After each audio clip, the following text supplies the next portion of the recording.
بسم اللہ الرحمن الرحیم۔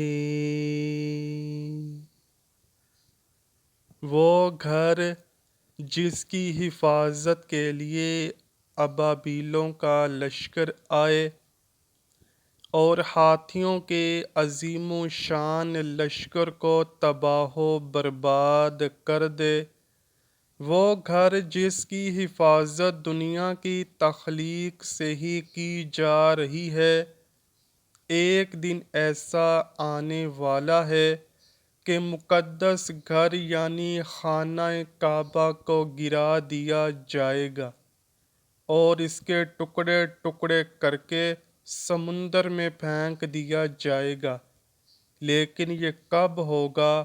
کون ایسا بدبخت ہوگا جس کے ہاتھ سے خانہ کعبہ تباہ ہوگا؟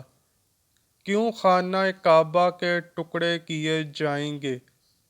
ناظرین گرامی، تاریخ اقوام عالم کے مطالعے سے پتہ چلتا ہے کہ خانہ کعبہ اور حرم شریف بہت سے سانحات سے متاثر ہوتا رہا ہے۔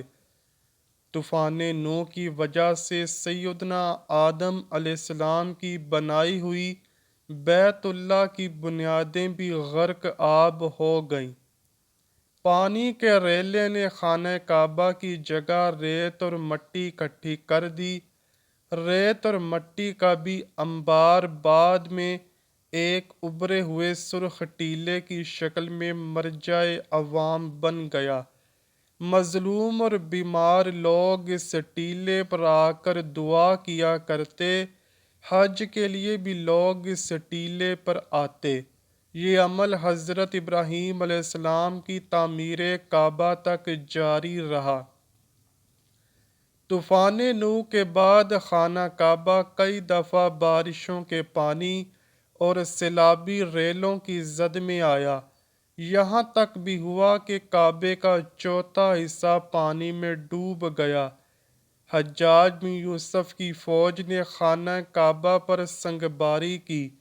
حضرت عبداللہ بن زبیر رضی اللہ تعالیٰ عنہ کو یہاں محاصرے میں شہید کیا گیا۔ بحرین سے کرامتہ آئے اور حجر اسود نکال کر لے گئے۔ 20 سال سے زائد عرصے تک کعبے کا طواف حجر اسود کے بغیر ہوا۔ تاریخ ابن خلدون میں ہے کہ اموی جرنیل حسین بن نمیر نے کوہ قبیس اور کوہ کیکان پر منجنیقیں نصب کر کے خانہ کعبہ پر سنگباری کی۔ سنگباری اتنی شدید تھی کہ کوئی شخص طواف نہ کر سکا۔ اس حملے میں خانہ کعبہ کی چھت اور پردے بھی جل گئے، لیکن ان سب واقعات کے باوجود کعبہ موجود رہا۔ ناظرین گرامی، اللہ کا ہمارے آقا دو جہاں صلی اللہ علیہ وآلہ وسلم پر خاص کرم یہ ہے کہ آپ صلی اللہ علیہ وآلہ وسلم کو اللہ پاک نے تمام علوم عطا فرمائے جن کا ادراک ہمارا انسانی ذہن کبھی نہیں کر سکتا۔ ہمارے پیارے آقا دو جہاں صلی اللہ علیہ وآلہ وسلم نے جو بھی فرمایا وہ پورا ہو کر رہا۔ اللہ پاک ارشاد فرماتا ہے، اور وہ کوئی بات خواہش سے نہیں کرتے، وہ تو نہیں مگر وہی جو انہیں کی جاتی ہے۔ رسول اللہ صلی اللہ علیہ وآلہ وسلم نے اپنے سے پہلے گزرے ہوئے انبیاء علیہ السلام اور ان کی امتوں کے ساتھ آنے والے وقتوں کے بارے میں اپنی امت کو آگاہ کر دیا۔ محدثین کا کہنا ہے کہ جب قیامت قریب آنے والی ہوگی تو خانہ کعبہ کو گرائے جانے کا قصہ پیش آئے گا۔ جن لوگوں کو اس بارے میں علم نہیں تو ان کے علم میں یوں اضافہ کرتے چلیں کہ اس بارے میں صحیح احادیث مبارکہ بھی موجود ہے۔ خانہ کعبہ اللہ کی نشانیوں میں سے ایک عظیم الشان نشانی ہے۔ جب تک کعبہ قائم ہے اس وقت تک دنیا بھی قائم و دائم رہے گی۔ جب خانہ کعبہ کو گرایا جائے گا تو تب قیامت رونما ہوگی، یعنی کعبہ کے گرائے جانے سے قیامت قریب آئے گی۔ ایک بدبخت حبشی خانہ کعبہ کو گرائے گا اور پھر قیامت آئے گی۔ اس حبشی کے بارے میں آپ صلی اللہ علیہ وآلہ وسلم نے ارشاد فرمایا، اس حبشی کی شکل و صورت ایسی ہوگی، ایک چھوٹی چھوٹی پنڈریوں والا حبشی خانہ کعبہ کو گرا دے گا۔ جبکہ بخاری میں لکھا ہے کہ رسول اللہ صلی اللہ علیہ وآلہ وسلم نے ارشاد فرمایا، گویا میں اس حبشی کو دیکھ رہا ہوں، وہ کالا اور چوڑی ٹانگوں والا ہے، کعبہ کے پتھر اور اینٹوں کو اکھاڑ اکھاڑ کر پھینک رہا ہے۔ ایک اور جگہ پر یوں حدیث پاک ہے، قرب قیامت کے وقت حضرت عیسیٰ علیہ السلام کے بعد جب لوگوں کے سینوں سے قرآن پاک اللہ اٹھا لے گا، اس کے بعد وہ بدبخت حبشی خانہ کعبہ کو گرائے گا۔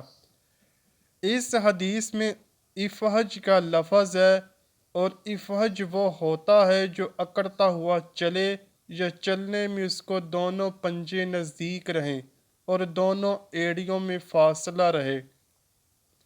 وہ حبشی مردود جو قیامت کے قریب کعبہ ڈھائے گا وہ اسی شکل کا ہوگا۔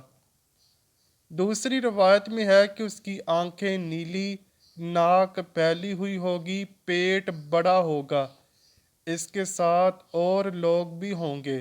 وہ کعبے کا ایک ایک پتھر اکھاڑ ڈالیں گے اور سمندر میں لے جا کر پھینک دیں گے۔ یہ قیامت کے بالکل نزدیک ہوگا۔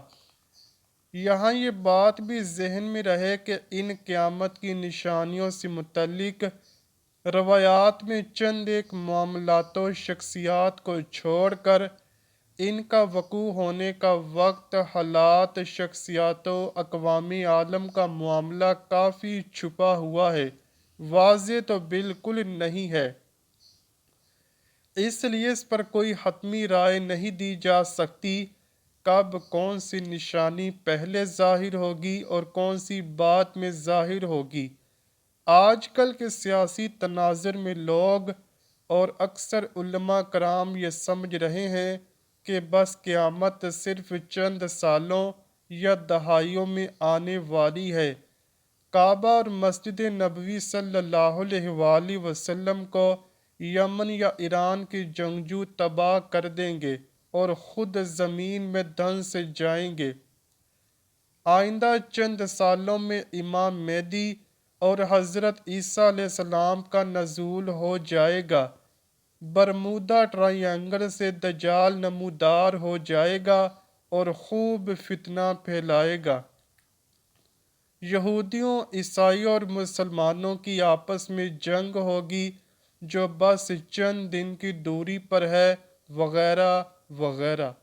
حقیقت یہ ہے کہ یہ سب قیاس آرائیاں اور سادہ لو عوام الناس کو محظوظ کرنے اور عمل و جہاز سے دور کرنے کے لیے کی جاتی ہے۔ اگر گہری نگاہ سے دیکھا جائے تو بڑے بڑے فتنے تو کئی صدیاں پہلے سے ہی رونما ہونا شروع ہو گئے تھے۔ کتنے ہی لوگوں نے مہدی ہونے کا ڈرامہ رچایا، کتنی ہی دفعہ مسلمانوں اور یہود و نصارہ میں بڑی جنگیں ہوئیں، کتنی مرتبہ قبلہ اول فتح ہوا اور کتنی مرتبہ قبلہ اول پر یہود کا قبضہ رہا، کتنی مرتبہ دجال نما انسان پیدا ہوتے رہے، لیکن ان کا ذکر قرب قیامت کے سلسلے میں نہیں ہوتا۔ صرف 20ویں اور 21ویں صدی کے سیاسی معاملات و واقعات کو ہی قرب قیامت سمجھ لیا گیا ہے، جبکہ نبی کریم صلی اللہ علیہ وآلہ وسلم کے ایک فرمان کے مطابق آپ کی وفات کے بعد کا سارا ہی زمانہ قرب قیامت ہے، چاہے کتنی صدیاں بیت جائیں۔ لہٰذا علماء کو چاہیے آج کل کے سیاسی پروپیگنڈے سے متاثر ہو کر ان عوام الناس کو محظوظ کرنے کی بجائے انہیں نیک اعمال اور جہاد فی سبیل اللہ کی ترغیب دیں۔ اللہ سے دعا ہے کہ وہ ہمیں نیک اعمال کرنے اور آخرت کی تیاری کرنے کی توفیق عطا فرمائے۔ آمین یا رب العالمین۔ امید کرتا ہوں کہ آپ کو ویڈیو ضرور پسند آئی ہوگی۔ اگر ویڈیو پسند آئی ہے تو ویڈیو کو لائک کیجئے، شیئر کیجئے اور چینل کو لازمی سبسکرائب کیجئے۔ کمنٹ سیکشن میں اپنی رائے کا اظہار بھی ضرور کیجئے گا۔ ملتے ہیں اگلی ویڈیو میں، تب تک کے لیے اللہ حافظ۔